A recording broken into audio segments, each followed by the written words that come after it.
Conta pro pessoal como surgiu essa sua paixão por literatura, da onde veio. Tem muita gente aqui que está assistindo a gente, o pessoal que lê literatura, o pessoal que ainda não foi apresentado, ou que foi apresentado lá atrás e deixou de ler. Como que foi a sua trajetória aí nessa questão da literatura, antes de a gente falar do relacionamento entre literatura e gestão e literatura? Eu acho que muitos de nós, na infância, tivemos contato com literatura de uma maneira talvez traumática, né? Ou que criou... Obrigatória, né? Como tudo que é obrigatório, você já, de antemão, já cria uma barreira, um obstáculo. Então, é uma das grandes discussões assim, no ensino de literatura, o método para ensinar literatura a crianças, né? Então, assim, a gente teve contato com isso lá desde o início, como todos nós. Tivemos contato com coleção Vagalume, né? Que eram clássicos de literatura infanto-juvenil. Então, assim, como todo mundo, a gente teve acesso a isso, né? Eu acredito que, no meu caso, uma coisa que facilitou o hábito e a paixão por literatura, especialmente literatura clássica, assim, né? É o fato de que na minha família sempre foi povoado de leitores, né? Então, explica pro pessoal o que é literatura clássica. Bom, literatura clássica são aqueles livros que sobrevivem, segundo algumas definições aí, sobrevivem ao teste do tempo, né? São livros que foram escritos em alguns casos há milhares de anos, e que até hoje chegam até nós com mensagens a serem passadas, com interpretações que surgem como novidade, apesar de ser um livro tão antigo, né? Talvez, sei lá, um bom exemplo, e o exemplo mais... O clássico dos clássicos aí são poemas de Homero, né? A Ilíada e a Odisseia.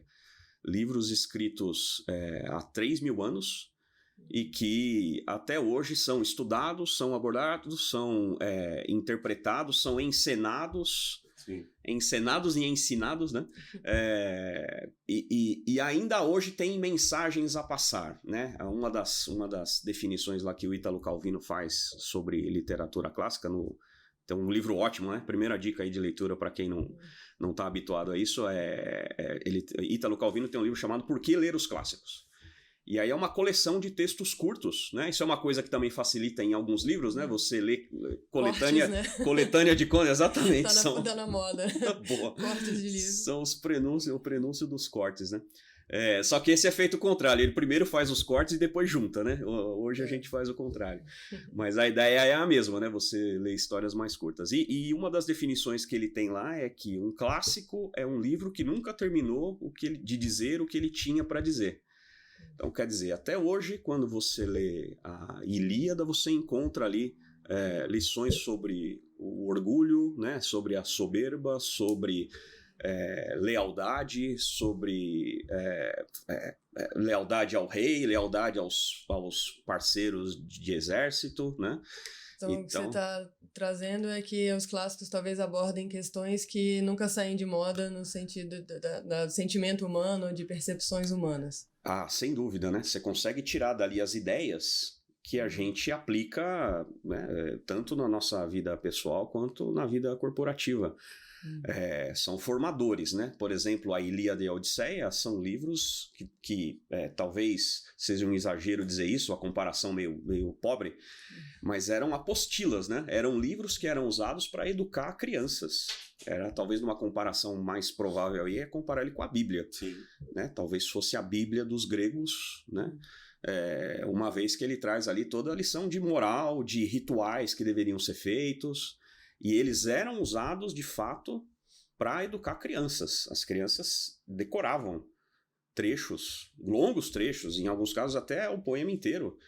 Por quê? Né? Porque aí vem um outro aspecto também interessante dessa questão que nós herdamos e a gente ainda aplica isso muito dos gregos, né? Que é o fato de que não basta alguém te contar alguma coisa, contar uma história. Não basta você ler aquela história, o único jeito de você aprender é aplicar de alguma maneira, né? Isso é uma base da andragogia aí, né? É verdade. E os gregos lá chamavam, isso tudo estava incluso no conceito de paideia, né? Que é você fazer, um dos instrumentos disso era você encenar trechos desses grandes poemas. Então, quando as crianças eram obrigadas a encenar aquilo, né, representar, por isso que também o teatro grego é algo que chega até hoje aí como grande fundador dessa escola, né, assim, da ideia do teatro, é que o teatro era usado como instrumento de educação. Lá eles sabiam passar literatura para a escola, para as crianças. Exatamente, certamente, né, cara? Eu não sei que se causava traumas, né, mas fazia certamente com que essas... Era o jeito de ensinar, né? Não é sentar numa escola, sentar numa cadeira e ler um livro. Né? Então aí a gente já faz uma distinção, antes de a gente falar da relação da literatura e gestão, a gente já faz uma distinção de literatura, né? Então, literatura pode ser qualquer tipo de livro, mas assim, a sua preferência está pela literatura clássica. É isso que são esses grandes clássicos. Já aproveito para você que está assistindo a gente, colocar aí no chat qual desses clássicos aí, um livro que você acha, né, que é clássico, um livro antigo, pela definição aqui do Flávio, né, que sobreviveu ao tempo. Qual livro você já leu? Um livro importante. Coloca o livro aí, o livro da sua vida, coloca aí no chat que a gente vai discutir um pouquinho aqui. Bom, Flávio, então já tem uma distinção aí de literatura clássica e outro tipo de literatura, vamos dizer, literatura de best-seller, ou literatura de negócios mesmo, que é bastante usado. Sim. Autoajuda, né? Literatura de aeroporto, né? Aeroporto. E autoajuda. Então já tem essas distinções. Então você estava comentando, lá atrás,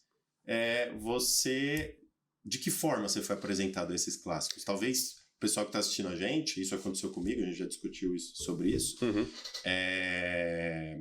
Eu acho que as pessoas não leem clássicos, eu acho pelo acesso. Não acesso de... Enfim, hoje em dia a gente tem acesso a tudo, né? Mas o acesso de realmente ter na nossa casa ou no ser mal apresentado, que a gente vai falar um pouco de escola ou a gente achar que é tão distante da nossa realidade ou que a gente não vai conseguir interpretar aquilo de uma maneira adequada, né? Não Sim. Muitas vezes não é uma literatura simples e fácil e hoje a gente tem tudo tão mastigado, né? Tudo tão traduzido e né, colocado ali pra gente. Quando você vai se propor a ler uma literatura clássica, imagino que você tem que se propor a refletir, pensar, a ler talvez num outro ritmo. Sai um pouquinho da zona de conforto. Então, assim, é que mesmo dentre os clássicos tem muita variação. Eu peguei um exemplo...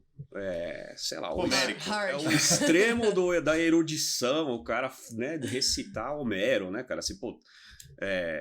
por outro lado, cara, tem clássicos que, primeiro, são muito mais recentes, né? Você tem clássicos do século XX, né? Você tem livros recentes que eu aposto que vão se tornar clássicos, né? Assim, pelo jeito de escrever, né? Eu também, mais uma propaganda aqui gratuita aí, uma dica de leitura, né? Por exemplo, eu acabei de ler um livro de 2 anos atrás, O Torto Arado. É maravilhoso, é um livro, assim... Mais uma vez, obviamente é minha visão, né? Assim, é o que eu acho dele, muita gente critica e tal. É um livro que é best-seller, ganhou Jabuti, né? Vai ter um filme, acredito. Desenvolvido em cima dele. Se não tem, vai ter logo, né? Porque é uma história emocionante, na minha visão é revolucionária, surpreendente, o jeito de narrar. Essa história de primeira pessoa, o narrador, né, vai mudando no meio do texto e é surpreendente, é muito... Então esse eu aposto que vai virar daqui a 50 anos ele vai ser um Machado de Assis aí, o Itamar... esqueci o nome dele, Itamar alguma coisa, esqueci o nome completo. Tá dando uma responsabilidade grande pra ele. Ele já sabe disso, é muito bom, sinceramente é muito bom. Então, e assim, clássicos do século XX aí, James Joyce, Guimarães Rosa, que nós já abordamos, né? Então o tempo, né, essa distância de 2, 3 mil anos é um dificultador, é uma coisa que já assusta, né? Quer dizer, você não basta você ler um negócio que foi traduzido do grego, é um grego arcaico, né? E se você ainda pega uma tradução que é um pouco mais antiga, é também para um português arcaico, que complica ainda mais as coisas, né? Então tudo isso né? Nós já discutimos o Dom Quixote, do Miguel de Cervantes, né? Que é um baita, um dos top 5, aí, top 10 da literatura universal. Em que a tradução também é um desafio, né? Você ter acesso ao livro, a tradução boa...